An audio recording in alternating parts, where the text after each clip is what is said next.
Hello, Aries. Taurus Tarot. I'm back. Sorry for the break.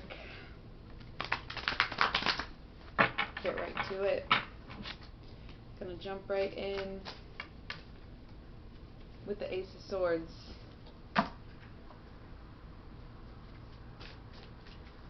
Oop. The Prince of Cups. The Nine of Cups, happiness. The Nine of Wands, strength. The Prince of Wands. And the Lovers.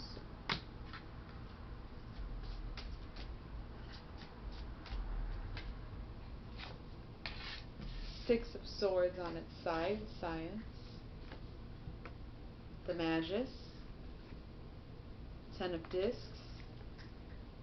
I didn't mean to grab two, but wow. I did a reading. It wasn't the last reading I did, it was the one before. And I got these two cards next to each other. So they did not want to separate for you, Aries. And also, not only did I grab them at the same time, incidentally, but it is fire energy. I like that a lot. Ten of Wands, oppression. Four of Wands, completion. Eight of Cups, indolence. Okay, I'm going to start here. I feel like I'm getting my style back a little bit lately. For a while I was doing the same layout for every single reading, and this is going to be a little more freeform than we're used to on the channel, which I'm excited about. So, we have the Ace of Swords to start. Picking and choosing your battles. Your battle is chosen, Aries. We have the Prince of Cups, representing maybe a new perspective or a new era coming on. The Nine of Cups, happiness. Do you really need to say more? It's happiness. Not only do you have the Nine of Cups, but right next to it you have the Nine of Wands, 9-9. I love seeing these high numbers paired together like that. Any number paired together. Why did I say high numbers? It could be any number. It's angel numbers, you know, reoccurring sequences. We have the Prince of Wands. Okay, so maybe a little emotional immaturity, but it's also followed by the Lovers. And so I'm wondering, Aries, if we're talking about you in the relationship or the relationship itself. It is Wands, so it would be leaning towards you. But the Lovers is there. Gemini energy if you're dealing with a Gemini. But there is something going on, either you're in a relationship or even if you're just talking to someone.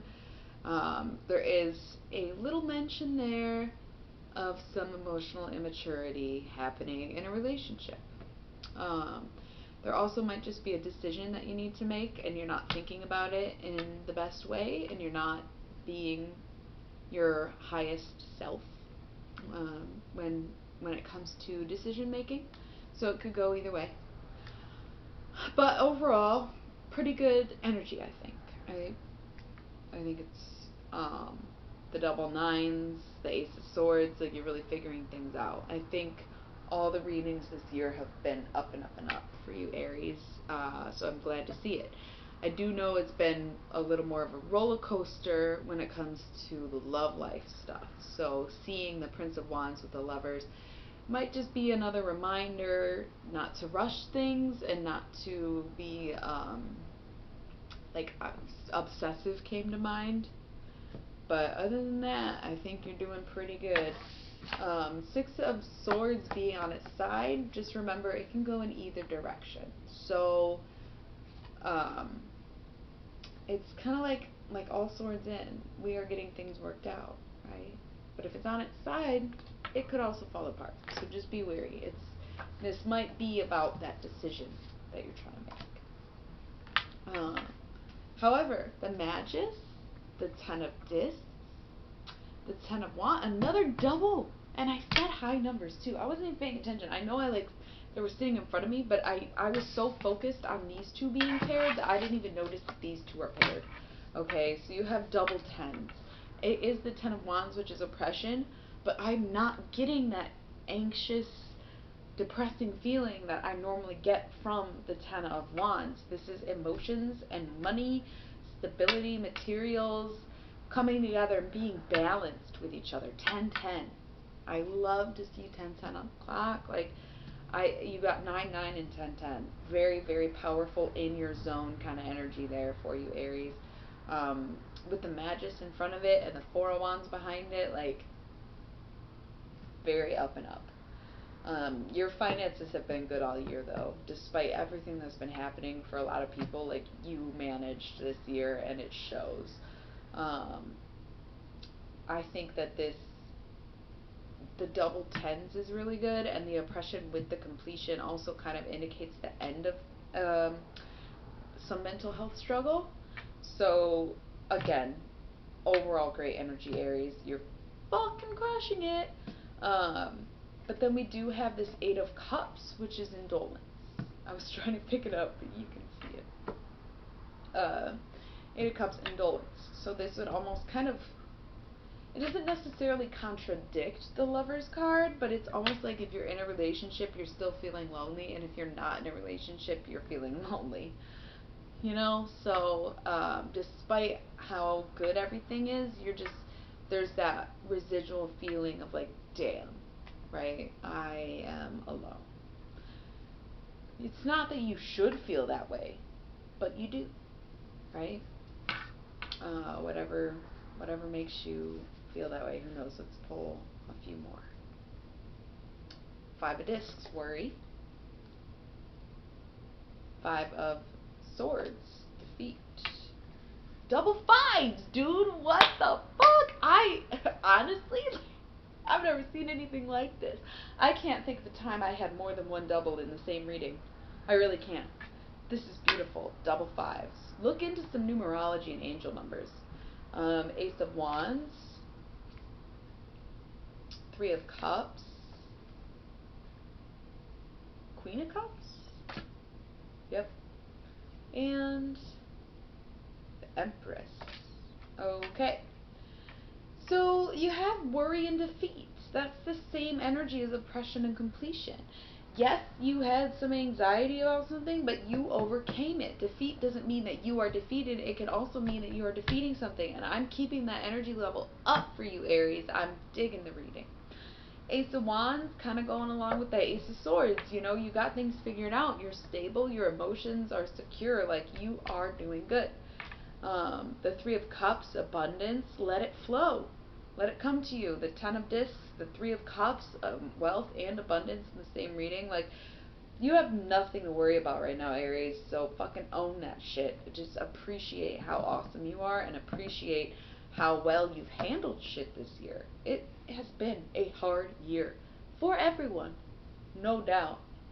But you're crushing it. You're crushing it. Queen of Cups here, nurturing others too in the process. You're not even just thinking about yourself. You're honestly thinking about others while you go through your shit and do your shit. Okay. Okay. And then the Empress. You rule. Period. Point blank done. You rule. So, I think that is a beautiful fucking reading. Should I do future cards even though I just pulled some? I'm figuring out how I'm gonna do these readings. I'm at a temporary setup, so it's, I just have an open table. And I love having an open table, because each reading is probably gonna be different. I'll pull some future cards. Eight of Wands, swiftness. Eight of Cups. Oh no, Seven of Cups. My bad, dude. You already got Eight of Cups. I was so excited. For a second, I was like, double eights! But no, not quite. Seven. Debauch. Adjustment.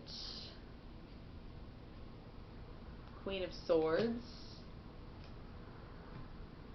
Six of Discs. Success. Okay. So, remember at the beginning of the reading, we briefly mentioned a relationship type situation, and it was the Prince of Wands, which is emotional immaturity, with the Lovers, which is a decision or the relationship.